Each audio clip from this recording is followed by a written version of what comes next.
While we get ready for the next season of 5-Minute Biographies, join us for a 10-part special. Over 10 working days, we will present 10 biographies of fictional characters, presented as if those characters were real, just for fun, and I hope you enjoy them. However, before we get into the next episode, I also have some news to share, which is that 5-Minute Biographies is rebranding.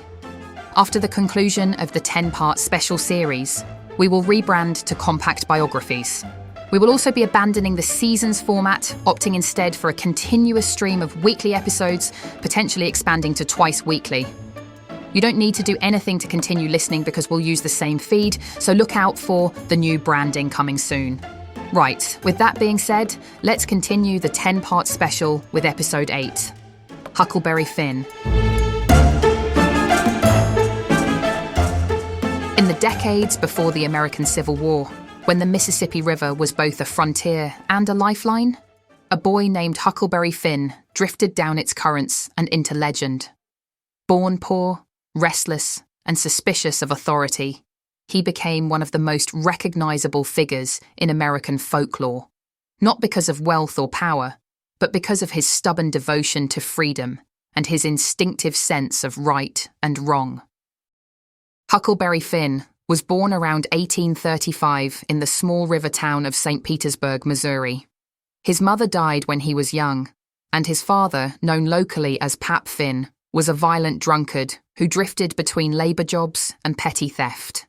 With no stable home and little schooling, Huck learned early to fend for himself.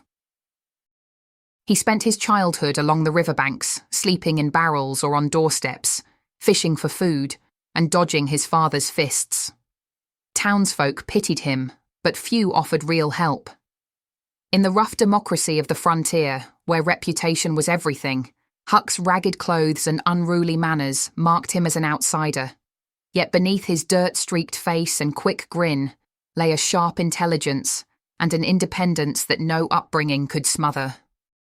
Huck's first taste of ordered life came when the widow Douglas and her sister Miss Watson took him in, determined to civilize him with clean clothes, prayers, and school lessons. Though he respected their kindness, he felt trapped. The small routines of domestic life, bedtimes, manners, and church were cages to a boy who had grown up with the river's endless horizon as his playground. His father's return forced a crisis. Pap Finn, enraged that his son was being educated and well-treated, seized him and dragged him to a log cabin in the woods, intending to reclaim authority and Huck's small inheritance. Huck endured months of captivity before escaping one night by faking his own death. The act was both desperate and ingenious, marking the beginning of his journey towards self-discovery. Fleeing along the Mississippi, Huck encountered Jim, a man enslaved by Miss Watson who had run away after learning he might be sold south. Their meeting transformed both their lives. The two fugitives, one white, one black, found in each other a bond stronger than society's divisions. They built a raft and drifted through the heart of a divided America. The river became their world, a place of silence, danger, and reflection.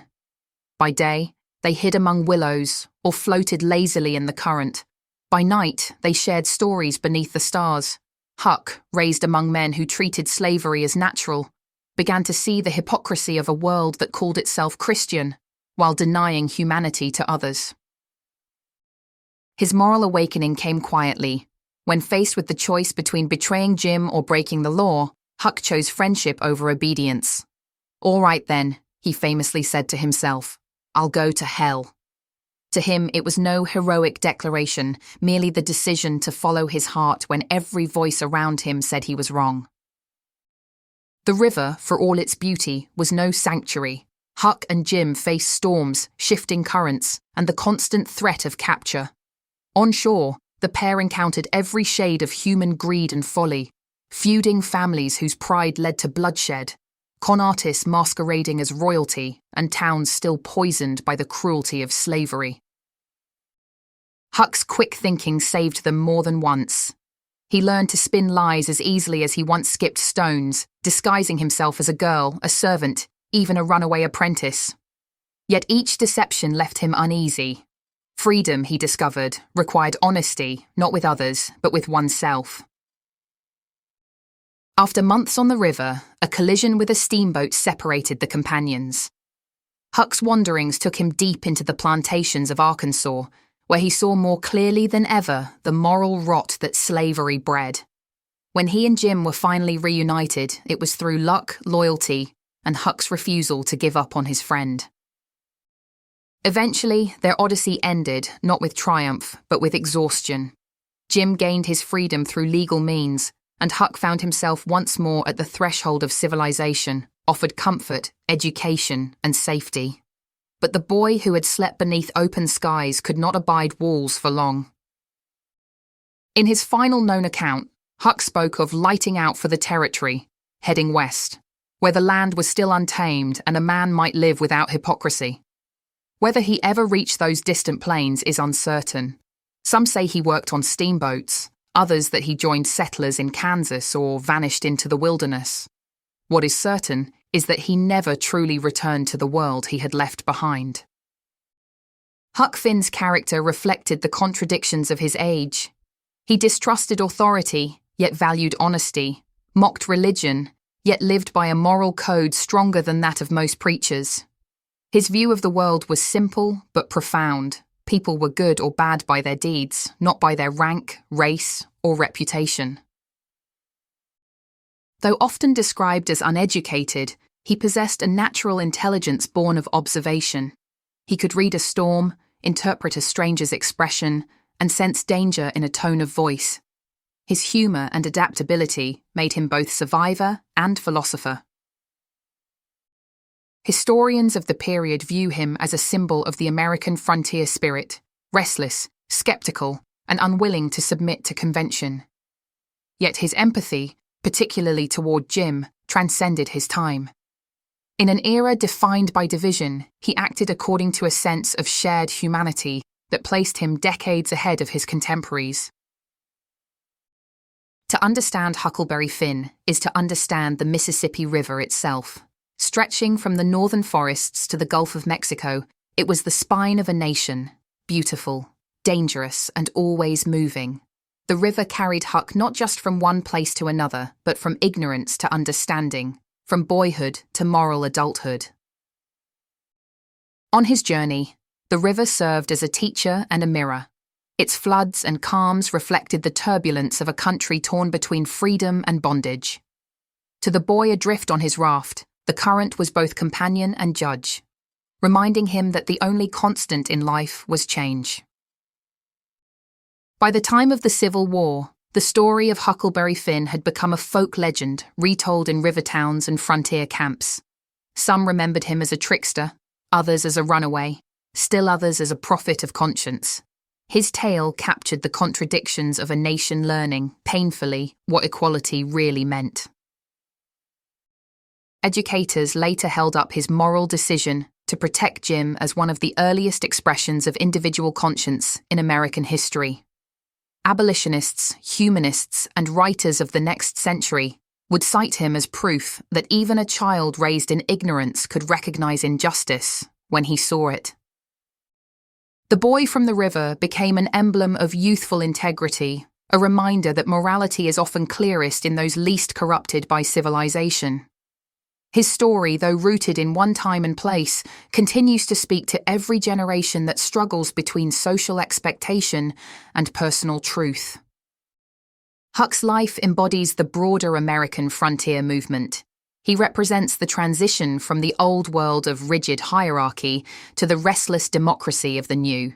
His suspicion of authority echoed the growing distrust of institutions that would shape the nation's politics and culture.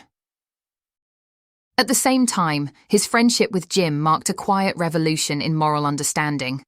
It suggested that decency was not a matter of law but of empathy, a truth America itself would wrestle with for generations. Historians still debate his fate. Some imagine him settling somewhere beyond the Mississippi, a grown man telling stories to children by a campfire. Others believe he never stopped travelling, chasing the next horizon as if the river were still beneath him. Perhaps that uncertainty is fitting. Huckleberry Finn was above all a wanderer. To know his ending would be to confine him, and he belonged to no one. Huckleberry Finn remains one of the most enduring symbols of freedom in American history. His life reminds us that morality is often found not in laws or sermons, but in quiet acts of compassion. He was poor, uneducated, and perpetually adrift. Yet his moral compass pointed true when the world's did not. In following the current of his own conscience, he showed that real courage is not the absence of fear, but the ability to act rightly when all others are wrong. The boy who lit out for the territory still rides the river in the imagination, forever young, forever searching, and forever free. Thanks for listening to the 5-Minute Biographies podcast from 5minutebiographies.com. If you enjoyed the show, please leave us a review wherever you get your podcasts, or if you would like to support us more directly, why not consider buying us a coffee? Head on over to 5minutebiographies.com/coffee to see how. Also, why not check out our other 5-minute podcasts, which you can find at 5minuteproductions.com. Thanks for listening, and I'll see you next time.